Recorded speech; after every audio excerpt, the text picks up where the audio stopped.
지난주에는 오늘 살펴볼 말씀과 동일한 본문으로 바울이 자신을 부르신 하나님의 소명에 충성했을 때 얼마나 놀라운 복음의 진보를 이룰 수 있었는가를 생각해 보았습니다. 바울이 자신을 부르신 하나님의 소명에 정말 충성할 때 복음의 놀라운 진보가 이루어지고 또 정말 땅끝까지 이르는 복음 선교의 비전을 가질 수가 있었는데요. 우리도 바울처럼 하나님이 부르신 삶의 자리에서 자신의 소명에 최선을 다할 때 복음의 놀라운 능력을 체험하게 되고 우리에게 땅끝이라고 할 수 있는 서바나 가족이나 아니면 친구 또 모든 주위 속에 복음 전도의 문을 활짝 여는 구원의 역사를 일으키는 주인공이 될 수가 있습니다. 오늘은 지난주에는 자신의 소명에 충성한 바울에 대해서 생각해 봤다면 오늘 본문을 가지고 바울이 어떻게 그렇게 뜨겁게 열정적으로 주님을 섬길 수 있었는가, 그 원동력에 대해서 오늘 본문을 가지고 한번 생각해 보려고 하는데요. 오늘 말씀을 살펴보면 바울이 노마교회에 가서 잠깐 교제한 다음에 땅끝까지 가겠다고 하죠. 당시로 말하는 서바나로 가겠다고 하는데, 근데 그가 또 그렇게 노마교회에 가서 잠깐 교제를 한 다음에 서바나로 가서 이렇게 복음을 전하는 삶을 살려고 하는데요. 그 당시 그의 나이가 60이 가까운 나이였고 이제 정말 안정을 깨할 그런 나이인데 불타는 복음의 비전에 사로잡혀 있습니다. 그리고 그가 노마교회에 가기 전에 예루살렘에 먼저 들린다고 하는데요. 물론 예루살렘에 들리려는 이유가 이방 교회들이 예루살렘의 교회의 어려움을 돕기 위해서 한 구제연금을 전달하기 위해서 가는데, 사도행전에서 이 부분을 어떻게 기록하고 있냐면 유명한 사도행전에서 그 말씀인데요. 그 밀레도의 고백 메시지인데, 그가 에베소에서 예루살렘으로 가면서 아까 말한 또 이방 교회의 구제연금을 들고 예루살렘으로 가면서 이렇게 고백합니다. 여러분 같이 한번 읽어볼까요? 한번 읽어보겠습니다. 시작. 보라, 이제 나는 성령에 매여 예루살렘으로 가는데 거기서 무슨 일을 당하는지 알지 못하노라. 오직 성령이 각성해서 내게 증언하여 결박과 환난이 나를 기다린다 하시나 내가 달려갈 길과 주 예수께 받은 사명 곧 하나님의 은혜의 복음을 증언하는 일을 마치려 하면은 나의 생명조차 조금도 귀한 것으로 여기지 아니하노라. 그가 예루살렘으로 가려고 할 때 성령께서 그에게 가르쳐준 것이 뭐냐면, 네가 예루살렘으로 가면 결박과 환난이 너를 기다리고 있을 것이다. 아주 하나님이 강력하게 말씀하셨고 또 수많은 은혜 받은 선지자들이 가지 말라고 말렸는데요. 바울이 뭐라고 하냐면, 내가 성령에 매여서 예루살렘으로 가는데 주님의 복음을 증거하는 일에는 생명도 귀한 것을 여기지 않기 때문에 내가 갈 것이라고 예루살렘 교회의 이방의 구제원금을 전달하고 또 하나님께서 원하시는 노마로 갈 것이라고 이렇게 불타고 있는데요. 오늘 어떻게 이렇게 복음의 열정에 불탈 수 있었는지 오늘 말씀을 가지고 한번 생각해 보도록 하겠습니다. 오늘 본문에 보면 22절 23절을 보면 이렇게 그가 얘기합니다. 그러므로 내가 너희에게 가려 하던 것이 여러 번 막혔더니 이제는 이 지방에 일할 곳이 없고 또 여러 해 전부터 언제든지 서바나로 갈 때에 너희에게 가기를 바라고 있었으니, 오늘 바울이 얘기하기를 내가 노마교회에 가라고 여러 번 시도했는데 막혀서 가지 못했고 이제 그래서 가려고 한다. 그래서 내가 너희에게 들려서 잠깐 교제한 뒤에 서바나로 가려고 하는데, 근데 또 하나 가는 이유를 뭐라고 하냐면 이제는 일할 곳이 없다고 얘기합니다. 여기서 이 지방은 고린도를 말하는데, 바울이 고린도에서 일할 곳이 없다는 말은 내가 다 했기 때문에 할 일이 없다는 그런 교만한 말이 아니라, 하나님께서 바울에게 고린도 교회를 통해서 바울을 통해서 고린도 교회에 하고자 하는 그 일들을 다 마쳤기 때문에 이제 때가 되니까 떠나가겠다는 것입니다. 하나님께서 바울을 통해서 고린도 교회에 이루고자 하는 그 일은 무엇이냐면, 첫째는 고린도 교회를 개척하는 것이고 두 번째는 고린도 교회의 기초를 든든하게 세우는 것입니다. 그래서 바울이 2차 전도여행 때 3개월간 머물러 있으면서 고린도 교회를 개척했고, 그리고 3차 전도여행에서 1년 6개월간 머물면서 고린도 교회의 기초를 아주 아름답게 세웠는데요. 그러니까 1년 9개월간 머물게 되었죠. 근데 1년 9개월 동안 머물면서 하나님께서 원하시는 자기를 통해서 고린도 교회에 하고자 하는 그 일들, 고린도 교회를 개척하고 세우는 그 일을 다 마쳤다고 여겨지니까 이제 주님께서 내게 주신 사명을 그곳에서 다 했기 때문에 미련 없이 그곳을 이제 내려두고 주님께 대한 믿음과 순종을 가지고 다른 사역지로 나아가고 있습니다. 하나님께서 그 다음에 사역자를 또 세워서 그 고린도 교회를 아름답게 세워갈 것이라고 이렇게 믿고 떠나가는데요. 우리가 이 바울의 이 모습을 바라보면서 한 가지 생각해야 할 것은 뭐냐면, 하나님께 부름 받은 자의 모습이 무엇인가를 생각해 봐야 됩니다. 저나 여러분이나 성령교회에 와서 신앙생활을 하고 저는 또 목회를 하고 있지만 정확하게 여러분에게 말씀드리면 우리는 주님이 원하시는 시간에, 주님이 원하시는 장소에서, 주님이 원하시는 모양으로, 주님이 원하시는 시간만큼 섬기다가 여러분, 저나 여러분이나 이곳을 떠나가게 될 것입니다. 여러분 뭐라고요? 주님이 원하시는 장소에서, 주님이 원하시는 모양으로, 주님이 원하시는 시간만큼 주님을 섬기다가 이곳을 떠나가게 될 것입니다. 성경에서 그런 인물을 하나 꼽으라고 하면 모세라고 할 수 있는데요. 모세의 일생의 사명이 무엇이냐면 이스라엘 백성을 430년의 애굽의 노예 생활에서 가나안 땅으로 인도해 드리는 것입니다. 그가 이 일을 하기 위해서 태어난 사람인데, 그가 태어날 때 모든 히브리의 남자아이는 날강의 아구밥으로 던져지는 비극적인 시대에 태어났는데 하나님이 아주 섭리를 하셔서 그가 바로 공주의 아들로 40년간 궁중에서 자라지 않습니까? 40이 되어서 이제 자기 백성을 돌아볼 마음이 생겼을 때 그가 우연한 사건, 이 애국 관리를 쳐 죽인 일 때문에 그가 광야로 쫓겨가서 40년간 양을 키우면서 하나님 앞에 준비되다가 그가 80세 때 부름받아서 이스라엘 백성을 430년간 그 땅에 있던 수백만의 이스라엘 백성을 이끌고 위대한 출애굽의 역사를 시작합니다. 우리가 잘 아는 그 애굽에서 10가지 재앙과 홍해가 갈라지는 놀라운 기적을 통해서 그 백성을 인도해 드리는데요. 그런데 그 영광은 너무나 잠깐이고 모세의 40년의 삶이 무엇이냐면 열사의 사막에서 정말 노예 백성을 데리고 불신과 원망과 죄가 너무 많은 그 백성을 데리고 40년간 그들과 함께 고생하는 것이었습니다. 40년간의 훈련이 끝나고 하나님께서 이제 이스라엘 백성을 가나안 땅으로 드리려고 할 때 하나님께서 뭐라고 얘기하셨냐면 너는 사명을 다했기 때문에 이제 나에게로 와라. 내가 너를 부르겠다. 부르겠다는 말은 모세를 하나님 나라로 데려가겠다는 거예요. 그래서 모세가 120세에 죽었는데요. 모세는 일생의 꿈이었던 여러분 가나안 땅을 들어가지 못했습니다. 그래서 하나님께 하나님 한 번만 좀 보게 해주세요 하고 마지막에 그가 뭐라고 얘기했냐면 그 산에 올라가서 가나안 땅을 바라보고서 기도했는데 하나님께서 뭐라고 얘기했냐면 이렇게 얘기합니다. 하나님께서 내가 가나안 땅을 바라보라. 49절에 나오죠. 신명기 32장 48절에 보면 52절에 보면 내가 이스라엘 자손에게 기업으로 주는 가나안 땅을 바라보라. 내 영 아론이 호르산에서 죽어 그의 조상으로 돌아간 것이 너도 올라가서 이 산에서 죽어 내 조상에게 돌아가라. 그래서 이제 그 이유가 네가 무리바 광야에서 하나님 앞에서 영광을 나타나지 않은 사건, 이제 하나님께서 이 바위를 명하여 물이 내라고 했는데 막 성질이 나서 이제 막 지팡이로 바위를 두들기다가 물을 내게 한 그 사건 때문에 하나님께서 이 모세를 더 이상 들어가지 못하게 하고 정말 목전에서 그를 데려가셨는데요. 그래서 모세가 너무 안타까워서 하나님 한 번만 들어가면 안 됩니까? 하나님이 매정하게 거절했어요. 그 이유가 주님이 원하시는 시간만큼 그가 섬기기 때문에 그를 데려가 버리셨는데요. 이 모세의 모습을 보면서 하나님께서 모세를 데려간 이유는 그가 사명을 다했기 때문이고 또 가나안 땅에 들어가면 모세가 인간의 영웅이 되어서 하나님의 영광을 가르칠 것을 염려하시기 때문에 그렇게 하셨는데 제가 부교역자로 섬기던 여기 오기 전에 섬기던 수원 서부교회에서 제가 부교역자로 부임을 간 다음에 한 달 만에 그 교회에 일대로 개척했던 목사님이 원로 목사님으로 은퇴하시고 그 다음에 후임 목사님이 위임을 받으셨습니다. 그리고 은퇴식을 한 그 다음 주부터 그 원로 목사님이 자신이 수십 년간 개척했던 그 정들었던 교회를 눈물을 흘리면서 떠나셔서 다른 교회로 가셨습니다.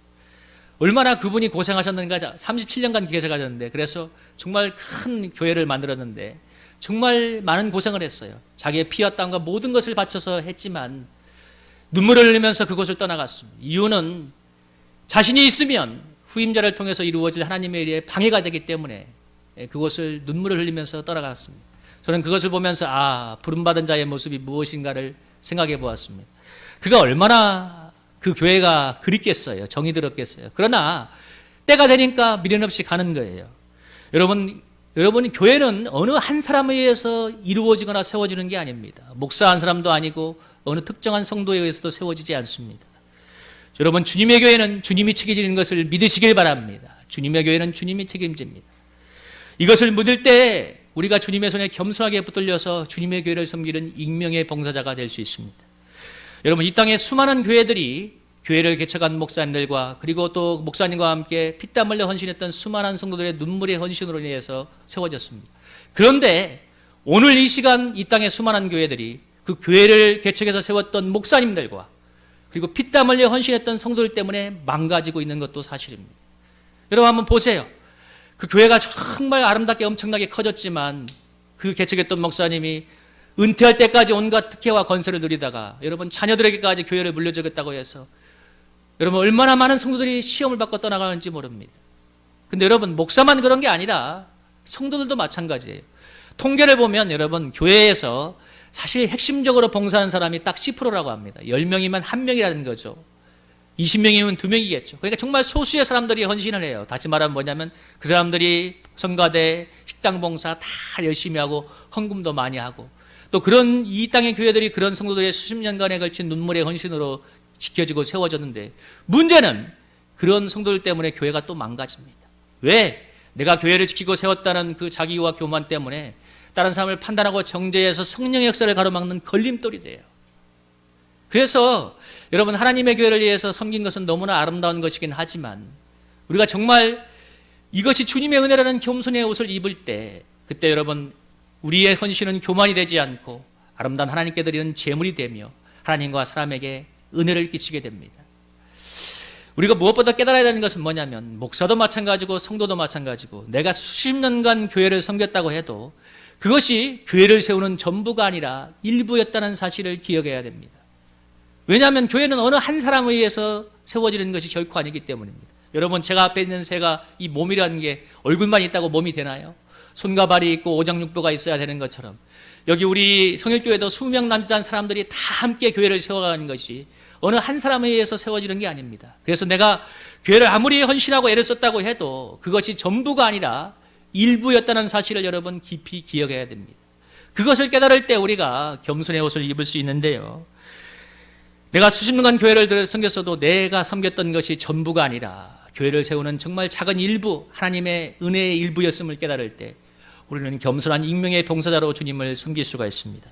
그리고 익명의 봉사자로 하나님 나라를 세우는 주님의 아름다운 종이 될 수 있습니다. 여러분 모든 그리스도인을 향한 부르심은 저도 마찬가지고 여러분도 마찬가지고 우리 주님의 은혜에 빚진 바 되어서 익명의 봉사자를 만드는 것입니다. 여러분 세상은 여러분 뭐 돈 조금만 연예인이 투척을 해도 여러분 광고하죠. 그렇지 않나요? 인터넷에 막 띄우잖아요. 근데 우리 교회는 광고하지 않아야 돼요. 우리 주님이 말씀하셨잖아요. 오른손이라는 것을 왼손이 모르게 하라. 왜? 주님의 은혜가 더 크기 때문에 우리는 익명의 봉사자가 되는 것이고 그것이 모든 성도를 향한 여러분 부르심입니다. 우리 교회는 다들 교회를 세우기 위해서 열심히 협력하고 있고 멀리서도 예배를 많이 오고 또 헌금도 열심히 하고 많이 애써주고 있습니다. 여러분들의 이런 수고가 있기 때문에 교회가 세워져 가는데요. 그 역사에 지금까지 쓰임받다가 인생의 황혼을 맞은 분들도 있고 우리 장로님이나 오갑선 권사님처럼 우리 한마름 집사처럼 황혼을 맞은 분도 있고 저처럼 이제 막 불륜받아서 시작하는 분도 있습니다. 근데 하나님이 정하신 때에 하나님이 부르신 교회에서 하나님이 정하신 만큼 섬기다가 우리는 떠나가는 존재입니다. 여러분 고 정정채 한수 집사님이 어느 가을날 2년 전에 어느 날 갑자기 우리 곁을 떠났잖아요. 저는 참 정말 마음이 섭섭했습니다. 정말 그렇게 교회가 부흥되기를 원하셨으면 좀 좋은 것을 보고 가시면 좋겠지. 근데 그게 하나님이 정한 시간이에요.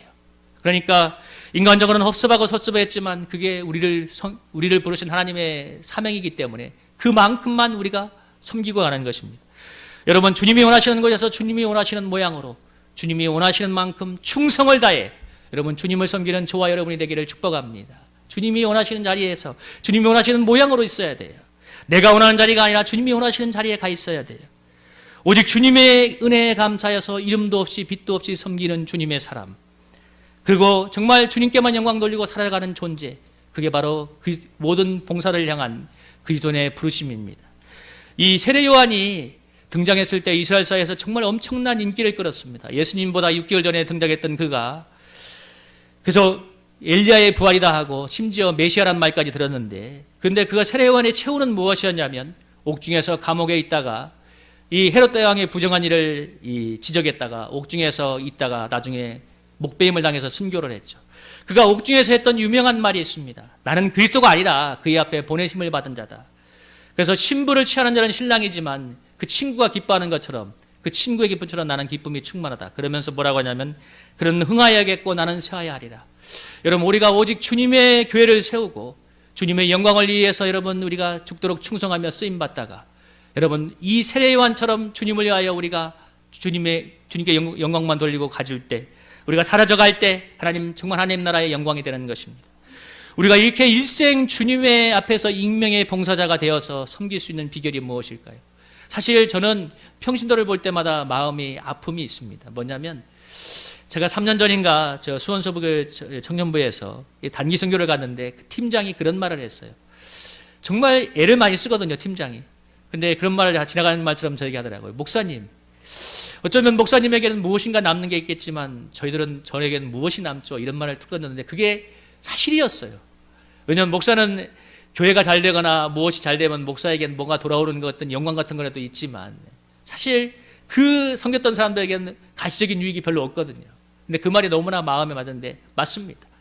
우리 어쩌면 평신도들은 정말 이름도 없이 빛도 없이 섬기다가 오직 주님의 갚으심과 영광만을 바라보고 가다가 물론 주님이 갚아주시죠. 여러분 믿으십니까? 아멘이 전혀 없어요. 여러분 주님의 갚으심을 믿으십니까? 그 대답을 크게 해야 역사하죠. 주님이 갚아주시죠. 하나님은 다 갚아주시는데 우리는 이름도 없이 빛도 없이 섬기다가 주님 앞에 불려가는 정말 익명의 봉사자인데 어떻게 우리가 이렇게 익명의 봉사자가 될 수 있는가 한번 생각해 보도록 하겠습니다. 우리 한번 첫째로 한번 읽어볼까요? 한번 읽어보겠습니다. 시작. 하나님에게서 만족과 기쁨을 얻어야 됩니다. 아멘. 우리 24절에 보면 이렇게 합니다. 이는 지나가는 길에 너희를 보고 먼저 너희와 사귐으로 얼마간 기쁨을 가진 후에 너희가 그리로 보내주기를 바랍니다. 바울이 무엇을 원하냐면 내가 예루살렘 교회에 가서 너희와 잠깐 사귄 다음에 그 다음에 잠깐 교제를 가진 뒤에 내가 수반하러 가겠다. 나를 좀 보내다오. 이렇게 얘기했는데 바울이 정확하게 표현을 해요. 내가 그곳에서 오랫동안 있겠다는 것이 아니라 잠깐 몇 달 동안 머물면서 너희와 사귐을 가지면서 기뻐한 뒤에 내가 힘을 얻은 다음에 다시 서반하러 가겠다고 하는데 이 바울이 믿음의 사람들과 교제를 통해서 은혜를 받고 힘을 얻고 싶어 하기 때문에 사람이 필요하죠. 사람이기 때문에 사람의 도움이 필요한데 그렇게 힘을 얻은 다음에 그 다음에는 바울은 사람에게서 기쁨을 얻는 존재가 아니라 하나님에게서 기쁨을 얻는 사람이기 때문에 내가 땅끝까지 서반하러 가겠다고 말합니다. 바울이 이때 나이가 얼마냐면 60이 가까운 나이고 쉴 틈 없이 주님의 복음을 전해왔어요.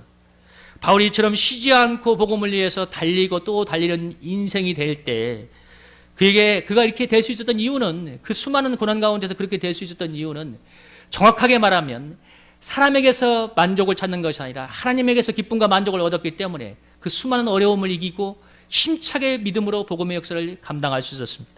디모데후서 4장 9절 18절에 보면 여러분 4장 16절에 뭐라고 하나요? 한번 보세요. 내가 변명할 때 나와 함께한 자가 하나도 없었고 나를 버렸는데 그들에게 허물을 돌리지 않기를 원하노라.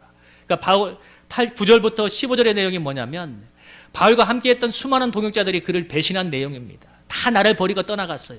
바울은 옥중에 있어요. 근데 바울은 너무 외로워서 사랑하는 제자 디모데에게 너는 어서 내게 속히 와라. 제발 빨리 좀 와다오. 이렇게 얘기를 하는데 왜냐하면 그와 복음 전도를 함께했던 동역자들이 다 그를 버렸기 때문에 제발 얼른 와라라고 얘기하는데 그러나 바울이 사람을 바라봤으면 이런 상황이었으면 벌써 실족했겠죠. 그러나 17절에 보는 것처럼 여러분 17절 18절 우리 한번 힘차게 읽어보겠습니다. 17절 18절입니다. 시작. 주께서 내 곁에 서서 나에게 힘을 주심은 나로 말미암아 선포된 말씀이 온전히 전파되어 모든 이방인이 듣게 하려 하심이니 내가 사자의 입에서 건짐을 받았느니라. 주께서 나를 모든 악한 일에서 건져내시고 또 그의 천국에 들어가도록 구원하시니 그에게 영광이 세세무궁토록 있을지어다. 아멘. 오늘 바울은 자신에게 힘을 주셔서 자를 이 목중에서 연약한 바울에게 힘을 강하게 해주셔서 자신을 통해 전해진 말씀이 이방인 가운데 온전히 전해지게 하시고 자기를 모든 악한 일에서 건져내시고 천국에 들어갈 때까지 나를 구원할 거라는 확신을 가지고 있습니다. 바울이 사람이 아니라 주님에게서 기쁨과 만족과 힘을 얻었기 때문에 그런 어려운 상황에서도 좌절하지 않고 좀 믿음으로 굳세게 앞으로 나아갈 수 있는 사람이 되었습니다. 그래서 수많은 고난 가운데 쓰러지지 않고 여러분 불사조처럼 복음을 전하는 사람이 되었는데요. 그러면 여러분이 이 사건을 통해서 꼭 기억해야 될 게 뭐냐면 사람에게 만족과 기쁨을 얻으려는 한 순간 반드시 어느 순간이 오면 여러분 사람은 실망하게 되어 있습니다. 왜?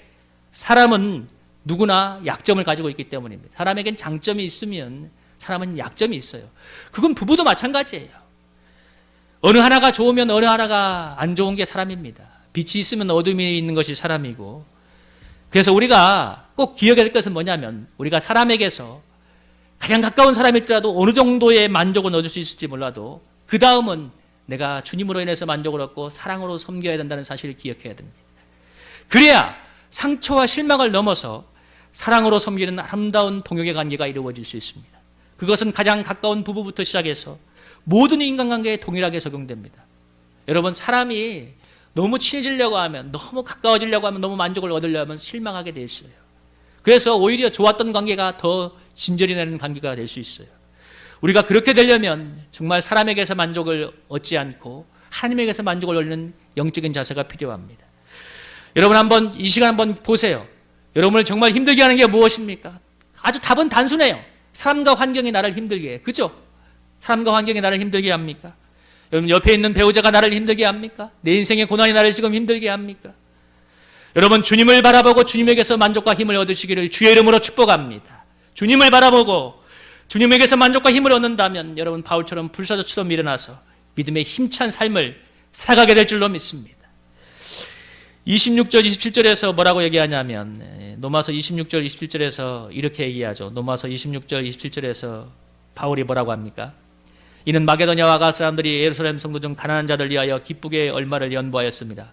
저희가 기뻐서 하였거니와 또한 저희는 그들에게 빚진 자니 만일 이방인들이 그들에게 영적인 것을 나눠 가졌으면 육적인 것으로 그들을 섬기는 것이 마땅하니라. 그가 뭐라고 얘기하냐면, 이방 교회들이, 이 마게도냐 교회와 아가야 교회들이 예루살렘 교회를 위한 구제헌금을 기쁘게 했다고 하는데, 이 부분을 고린도후서에서 뭐라고 표현하냐면, 여러분, 이 부분도 같이 한번 읽어봅시다. 고린도후서 8장 1절에서 5절의 내용인데, 우리 이 은혜로운 구절을 한번 같이 한번 읽어볼까요? 시작. 형제들아, 하나님께서 마게도냐 교회들에게 주신 은혜를 우리가 너희에게 알리노니 환난의 많은 시련 가운데서 그들의 넘치는 기쁨과 극심한 가난이 그들의 풍성한 연보를 넘치도록 하게 하였느니라. 내가 증언하노니 그들의 힘대로 할 뿐 아니라 힘에 지나도록 자원하여 이 은혜와 성도 섬기는 일에 참여함에 대하여 우리에게 간절히 구하니 우리가 바라던 것뿐 아니라 그들이 먼저 자신을 죽게 드리고 또 하나님의 뜻을 따라 우리에게 주었도다. 오늘 이 로마서 15장 26절 27절에 표현했던 이 마게도냐 교회의 예루살렘 교회를 위한 구제헌금을 뭐라고 얘기하냐면, 환난의 많은 시련 가운데서 그들이 넘치는 기쁨과 극심한 가난이 그들로 풍성한 연보, 풍성한 헌금을 하게 했다고 얘기합니다. 여러분, 참 얼마나 역설적이에요. 환난의 많은 시련이 있는데 또 극심한 가난인데도 불구하고 넘치는 기쁨이 풍성한 구제헌금을 하게 했다고 얘기합니다. 여러분, 왜냐하면 그들이 하나님으로부터 만족과 기쁨을 얻었기 때문에, 하나님이 주시는 은혜가 있었기 때문에 그 어려운 가운데도 풍성한 헌금을 드릴 수 있었던 거예요. 오히려 자기들도 힘들지만 자기들에게 복음을 전해준 예루살렘 교회를 향해 감사한 마음으로 드릴 수 있었던 거예요. 그래서 여러분, 모든 헌신과 모든 이 드리는 것은 하나님의 은혜가 절대적으로 중요합니다. 그래서 은혜가 더 중요한 건데요.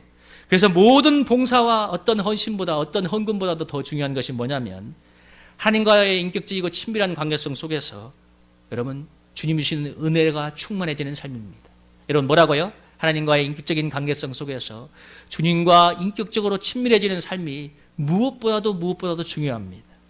주님이 계시지 않으면, 여러분, 우리 마음에 주님이 계시지 않으면 심지어 지금 이 자리에서 예배드리는 그 일도 사람이 아니라, 하나님의 일이 아니라 인간의 일입니다. 그냥 앉아 있는 거예요. 주님이 그 마음에 계시지 않으면. 여러분, 주님이 계시지 않으면 그때부터 하나님의 일이 아니라 사람의 일이 되는데요. 봉사가 하나님을 향한 헌신이 아니라 사람의 일이 될 수 있습니다. 그때부터 주님이 마음에 떠나가면 모든 봉사에는 무엇이 생각나냐면 대가를 바라게 되고 계산을 하게 되고 손해의식을 느끼게 됩니다. 내가 이렇게 헌신했는데 무엇이 남는가 하는, 여러분, 계산기를 두드리게 돼 있어요. 왜 내가 헌신해야지 하는 불신적인 생각을 빠져나올 수 없습니다. 그런 성도들 정말 많아요. 지금 앉아 계신 분들에게도 있을지 몰라요. 그러나 주님을 마음속에 모시고 주님과 친밀한 교제를 나눌 때 우리 마음이 풍성해지게 되어 있습니다. 여러분, 우리 마음속에 주님이 임재해 계시는데 여러분, 우리의 마음밭이 기름진 옥토가 되지 않겠습니까? 여러분, 주님이 마음에 계신가요? 한번 물어볼게요. 여러분, 마음이 어떠신가요? 그냥 황무지 같습니까? 그냥 마음만 한번 들어보면 그냥 아무것도 나지 않는 황무지 같아. 한번 솔직히 한번 여러분 마음 한번 기도해 보세요. 내 여러분의 마음이 무엇인지. 그 단순해요. 주님이 계시면 우리의 마음은 옥토가 되게 되어 있습니다. 그때 우리가 대가를 받지 않고 정말 주님을 기쁨으로 섬길 수가 있는 거예요. 그런 섬김과 봉사가 아름다운 열매를 맺게 되어 있습니다. 여러분, 우리 사랑하는 성도님들, 우리가 어떤 상황에서도 주님으로 인해서 만족하고 기뻐함으로 말미암아 어떤 상황에도 힘차게 주님을 섬기는 저와 여러분이 되기를 주의 이름으로 축복합니다. 우리 두 번째로 우리 한번 힘차게 읽어보겠습니다. 한번 읽어보겠습니다. 시작. 복음에 빚진 심정을 가져야 합니다. 여러분, 한번 빚 한번 져보셨나요? 한번 물어봅시다. 여러분, 빚 한번 져보셨나요?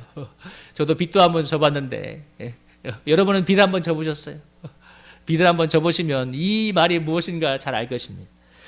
바울이 로마 교회를 방문하기 전에 예루살렘 교회를 방문하여 이방 교회들이 예루살렘 교회를 위한 구제연금을 전달하겠다고 하는데, 뭐라고 하냐면 예루살렘 교회가 이방 교회의 모교회입니다. 그러니까 여기에서 출발하는 모든 사도들이 이방 교회에 복음을 나누어 주었는데, 그래서 이방 교회가 복음의 빚진 자가 되어서 예루살렘 교회에 대기근이 발생하니까 그 빚을 갚는 마음으로, 정말 빚진 마음으로 이 모교회인 예루살렘 교회를 위한 구제연금을 하였습니다.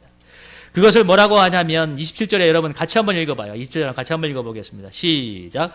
저희가 기뻐서 하였거니와 저희는 그들에게 빚진 자니 만일 이방인들이 그들의 영적인 것을 나눠 가졌으면 육적인 것으로 그들을 섬기는 것이 마땅하니라. 아멘.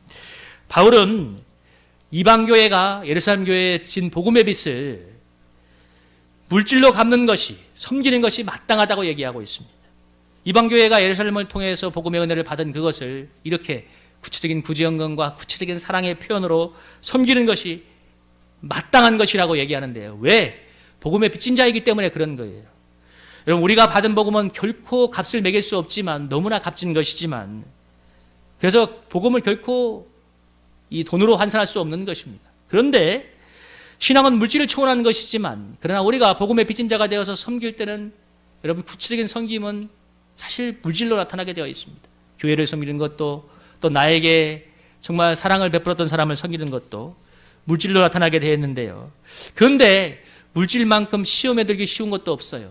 그죠? 물질만큼 시험에 들기 쉬운 것도 없어요. 그래서 돈은 누구에게나 예민한 문제이기 때문에 우리가 주님께 드리는 헌금에, 또 모든 섬김에 하나님의 은혜가 덧입혀지도록 여러분 많이 기도하셔야 됩니다. 하나님의 은혜에 빚진 마음이 덧입혀져서 주님께 드려질 때 그 헌금이 아름다운 것입니다. 아우, 나 쓸 것도 없는데, 너무 짜치는데, 이렇게 생각하면 은혜가 되겠어요? 하나님의 은혜, 하나님의 주신 은혜를 감사하며 이것이 주님께 아름답게 쓰기를 원합니다. 빚진 마음으로 드릴 때 그것이 은혜가 되는 것입니다. 오늘 바울이 뭐라고 얘기하냐면, 이 일을 가지고 그 열매를 그들에게 확정을 내가 너에게 가겠다고 하는데, 이 확정한단 말이 봉인이라는 뜻입니다. 여러분, 봉인이 뭐죠? 도장을 찍어서 닫는 것이죠.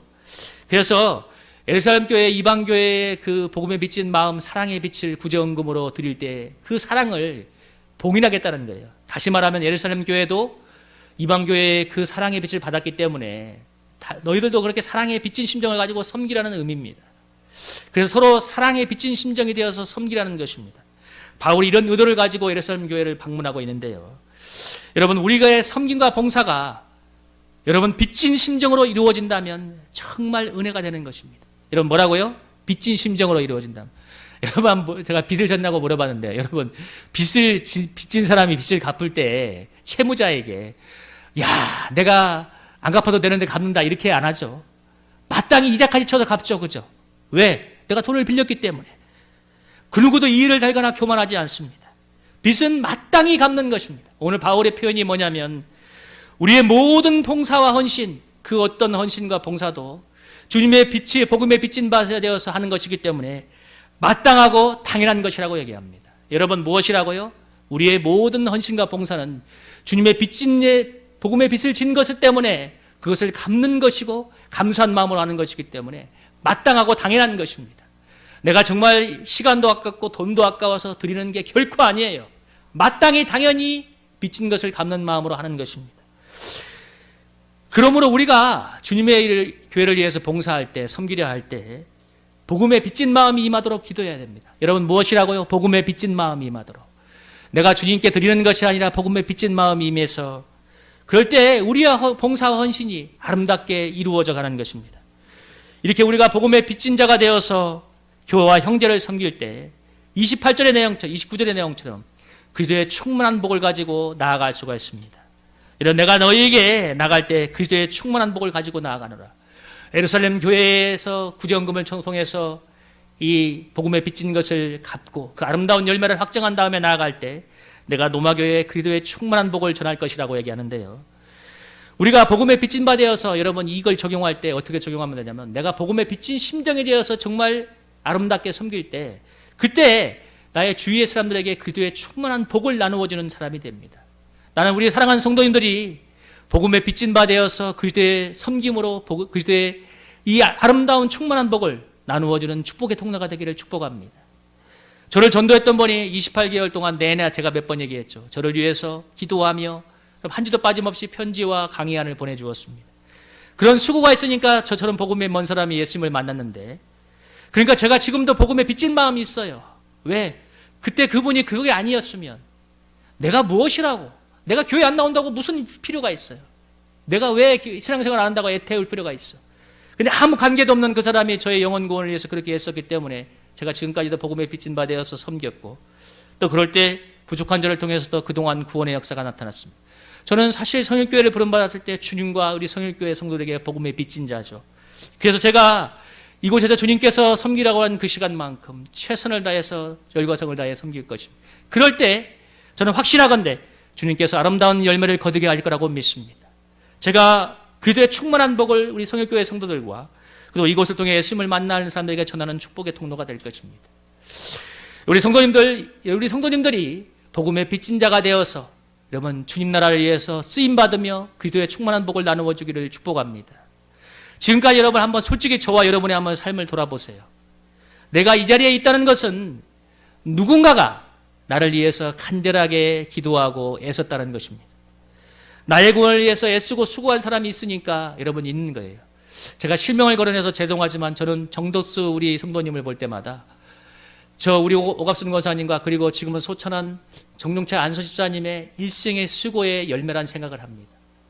왜? 그 자리에서 이렇게 애쓰며 수고하며 자리를 지켰기 때문에 복음의 아름다운 그 놀라운 복이 이 자녀에게 흘러가는 거예요. 여러분 누군가 애쓰고 애썼기 때문에 그 자리에 와 있는 것입니다. 그렇다면 여러분 우리가 복음의 빚을 졌는데 나는 누군가를 위해서 아니요 심지어 내 가족이나 자녀에게조차 여러분 정말 얼마나 애타며 기도해 봤는지 한번 돌아보시기 바랍니다. 여러분이 깊이 기도해 봐야 돼요. 내가 정말 누군가의 구원을 위해서 얼마나 돈을 써봤는가, 누군가의 구원을 위해서 얼마나 애를 썼는가. 우리가 복음에 빚진 바 되었기 때문에 마땅히 누군가의 구원을 위해서 애타고 기도하고 돈을 쓰고 노력하는 사람이 되어야 됩니다. 그래야 할 때 아름다운 열매를 거두게 될 것입니다. 우리 성도님들이 복음에 빚진 심정을 마음에 충만하게 덧입고 섬기고 봉사함으로써 그리스도의 충만한 복을 나누어주는 축복의 통로가 되기를 주의 이름으로 축복합니다. 오늘 이 말씀을 한번 적용하면서 기도하겠습니다. 하나님, 복음의 빚진 자가 되어서 섬기기를 원하는데 주님, 그동안 내 마음은 무엇인지, 내 마음에 정말 주님은 계신지, 아니면 내가 너무나 황무한 밭이라면 하나님 은혜를 부어주셔서 내 마음을 옥토로 바꾸어 주시고 복음의 빚진 심정으로 충만케 해주시고 주님의 은혜로 충만케 해주셔서 정말 마땅히 당연히 주님을 섬김으로써 또 누군가를 위해서 정말 눈물 흘리며 누군가의 구원을 위해서 애쓰고 수고함으로써 그들의 충만한 복을 나누어주는 복된 통로가 되게 해달라고 우리 한번 주열청하고 한번 간절하게 기도하겠습니다.